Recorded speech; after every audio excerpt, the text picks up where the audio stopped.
Hi, this is Yvonne McNary, and I'm here with Donnie Gill, who is from the Lincoln Trail Information Office, and he's going to give us information this morning about the flu. How you doing, Donnie? I'm doing well. I'm doing well. Unfortunately, a lot of us out there are not doing well with Yeah. the flu bug being so rampant this year. Yes, indeed. Listen, I know that during the month of August, I would see signs up for the flu vaccine. You know, come on in and get your flu shot. What is the flu season, actually? It's kind of maybe October-ish through the end of March a lot of times. Sometimes it extends a little bit longer than that, and it just depends on what's going around. Okay, But so that's, so when I get my shot in August, the season actually doesn't start until October, so I'm ready when it gets here. yeah, you're well ahead of the curve on that Mhm. one. So if you get in there early and get it, then hopefully you don't have to wait in line later. The earlier the better. It will last the whole season. So, if you get your shot in August, get it early like that, you're covered the entire time. Okay. Now I know we're seeing all kinds of headlines now saying flu epidemic. What is an epidemic? It's a threshold we use when it becomes so widespread that it's not isolated. For example, Kentucky is divided up into 17 regions. Hmm. Flu has been active in all 17 regions, Okay. and our weekly number of cases at this point they keep going up. Okay, so normally you would see them going down by this point, wouldn't you? Since we're Um, getting closing in on March? yes, ideally, Yeah. but we don't live in a perfect world, and again, this influenza virus seems to be a little bit more aggressive, and it's just spreading very quickly in our schools and our healthcare facilities Okay. and places like that. Tell us about the flu vaccine that we got this year. Okay. The type of flu that's going around is a type A flu virus, and that means that people and animals can both carry this and transmit it.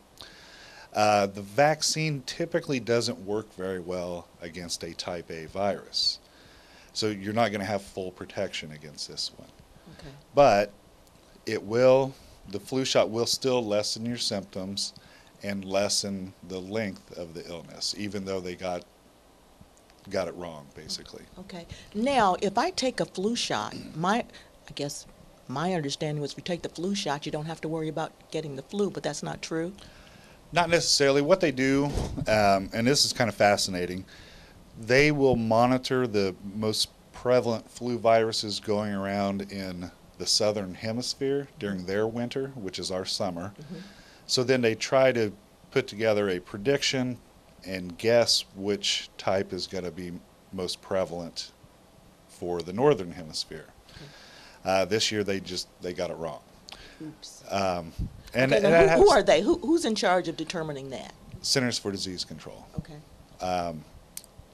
So yes, they did get it wrong. Some years they get it right. Hmm. So it's kind of a, they're playing a prediction game.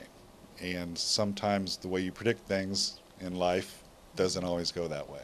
And that's what we're seeing this year. But we are still advising people to get their flu shots. Okay, now we're in the month of February now, Mhm. and the flu seems to be running rampant. So you're still advising people to get the shots? Yes, absolutely. Especially, if you're elderly and then under 5 years of age, those are two high-risk groups. So we're definitely advising them, but we're advising everybody as well. Again, because it is spreading so quickly and, so many people have it. If you want to lessen the illnesses or lessen the effects on you, get the shot. Okay, now you said the elderly and age under 5 should definitely have it. Tell us about the reasoning behind that. Well, their bodies are, well, with the elderly, um, they might have other underlying health conditions. Mhm. It could be diabetes, heart conditions, things like that. So that puts them in a higher risk. Okay. So that's why we advise it for that age group. And in the under 5, kind of for the same reasons, but slightly different reasons, if that makes sense. Their bodies, they run at a higher temperature anyway, and then, this can really devastate them. It can dehydrate them, if there's a lot of vomiting or diarrhea involved, and it can get kind of dangerous in a hurry for a young child. Okay, and they've got little bodies. Yes, yes, and they're vulnerable because think of how kids touch things, and they're touching everything around them, and then they're touching their eyes, nose, or their mouth, and then that virus gets in their body that way. Whereas adults, we can practice some self-control, and we don't touch everything, we don't rub our eyes, and I'd like to think we're better at hand washing too. Okay. Now we're in central Kentucky. How do we fare against the rest of the different areas in the state of Kentucky? Well, I mean, our numbers are a little bit higher because, with Elizabethtown being in our region, that's a population center. So, and there's a hospital there, so you have people coming in there accessing hospital and healthcare. And because it's a population center, you're obviously going to see higher numbers.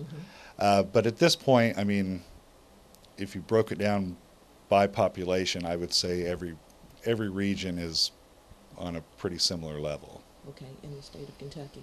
Okay, now how about as far as nationwide, how do we stand? I don't know. Can you edit that out? Well, if we're pretty high statewide, then right. we're probably pretty high out there for nationwide as well. Yes, this is, to be determined an epidemic, it can't just be in one state. So obviously it's affecting, all 50 of our states and Puerto Rico and some of our territories as well. So, this is a national problem at this point, and I'm sure it extends beyond our borders up into Canada. So, there's where we use the term epidemic again, because it's just so widespread and there's so many numbers of reported cases. Okay. Now, I know the CDC is the one who determines which vaccine we use. We're both, but what do you think they could possibly use next year to try to get a better grasp on which flu that we're going to have? I would like to think they're constantly tweaking that surveillance program. Again, when you're predicting anything, you kind of hope for the best, prepare for the worst. So, all we can do is hope next year they're more accurate and they get it right. Maybe more thorough surveillance on their part. Yeah, because I would think that if a number of people who took the flu vaccine actually did get the flu, that might, put some questions in their minds for the future. Oh, I'm sure it does. I paid money for this shot and I still got sick. But again, because they got the shot, yes, they may have still gotten sick, but the flu wasn't as severe as it could have been. So it could have been a lot worse on them had they not gotten the shot. Okay. Now, in the state of Kentucky, have we seen any deaths due to flu? We have. Let's see. We've had 58 total at this point, ages 18 and older, and we've had, I think it's 18 under the age of 18. So there have been some deaths. In our region, to my knowledge, we've had 3, and 2 were in Hardin County, 1 was in LaRue County. Okay. Well, what can we do at this point? We know the flu is out there. Our neighbors, friends, families have all had the flu or are getting the flu. They're dropping like flies out there. What can we do to try to avoid getting the flu? Okay, again, I want to emphasize, get the vaccination, get the flu shot vaccination. That will help. As far as everyday practices, washing our hands will prevent a lot of things. Cold, flu, I won't say any kind of illness, but a lot of illnesses that affect us like that come from what we touch. So if we're not doing a very good job of washing our hands, we're just going to keep getting sick. But then also, cleaning high-use surfaces like your countertops, computer keyboards. I've been all over my kids saying, if you go to the computer lab, make sure you Germ-X afterwards. They tell me they're doing a good job. They haven't gotten sick yet, so they're doing pretty good. Yeah, we'll take that. Pen, the pen pads, Mm-hmm. hopefully local businesses are cleaning those on a regular basis because a lot of people touch those surfaces. Doorknobs, any high contact areas, make sure we're cleaning that. Bleach water solution works best, or like a Clorox household cleaner. Getting plenty of sleep helps. That helps our immune system and our immune response. Uh, Eating right, eating correctly, eating fruits and vegetables, again, that helps our immune system. And then if you're sick, don't go to work. Because what you're going to do, you're going to end up infecting your coworkers, and then everybody's going to have the flu. And we've heard of offices that just cleans them out. Yes, yes. I mean, because Everybody, one comes back and the other one goes out. right, yeah, because there's a little delay in when it affects you, so you get that whole domino effect going there. Again, because at our workplaces, there's lots of areas where we congregate and we gather, and we touch a lot of similar things. And again, that's that contact spread that way. And in our schools, I mean, Oh, there's absolutely. a lot of contact. Yes. We've had some schools shut down over the flu. That's how rampant it's been. So again, cleaning is very important. As far as other preventive measures, don't send your child back to school until they've been fever-free for 24 hours, at least 24 hours. And I know sometimes this puts parents in a bind, with vacation time and sick time as far as their employers go. But, it's kind of for the common good here. Don't just medicate your children to get rid of the fever so you can send them to school, because you're going to end up infecting a lot of other children. So try to do the right thing as far as that's concerned. Okay. Now, as far as the flu itself being out there, what do our numbers look like? I mean, and taking the vaccine. I know for Central Kentucky, are we a group that would normally take the vaccine? I think so. We've always had pretty good numbers coming in to the health department for flu shots, and a lot of places, pharmacies will offer them. Right. I don't know what their numbers look like, but there's a lot of different places where you can get the vaccination. So again, I would assume we have pretty good numbers, but again, because they got the shot wrong, it's hard to tell, just how effective it was. Shot was after it was taken. Okay. Well, I know that you said the flu season usually ends around the end of March. We can only cross our fingers. Yes. that yes. happens. Yes. Absolutely. We are looking forward to the end of it because it is, it drains our resources.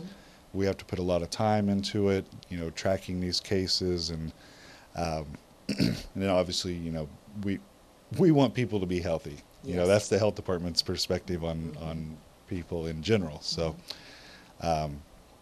again, just make sure we're practicing good hygiene, and that's a lot of it right there. Okay. Well, go over that one more time about those clean hands and touching. Yes. If you touch high contact areas that a lot of people are using, ideally use soap and water for 30 seconds, warm water and soap. If that's not available, Germ-X, and make sure you get between your fingers, around your nails, because germs like to hide under the fingernails. And again, that flu virus, it's just sitting there, it's waiting to get inside our body. And again, the most common ways into the body are the eyes, the nose, and the mouth. Now, when you got the flu, I know a lot of people run to the doctor and they want an antibiotic. That doesn't work with the flu, does it? No, but there's antiviral treatments that can be given. Antibiotics will not touch a virus. So if you're prescribed antibiotics, it's really not going to do you any good. It contributes to other health problems, with the creation of superbugs and things like that. That's a whole other interview altogether right there. Another day. Yes. But yeah, if you're going to go seek treatment for the flu, if you feel that it's severe enough, make sure that you follow your doctor's directions with the antiviral medications, and that should shorten and lessen the symptoms. Okay.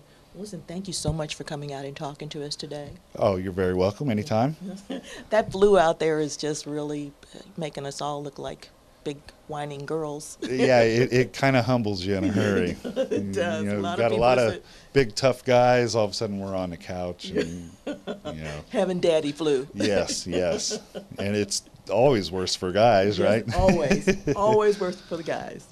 Well, listen, thanks again for being with us. You're very welcome. And I hope that our viewers out there got some ideas on what to do for their flu if they get it and how to avoid getting it, if at all possible. This has been Yvonne McNary for Central Kentucky Television.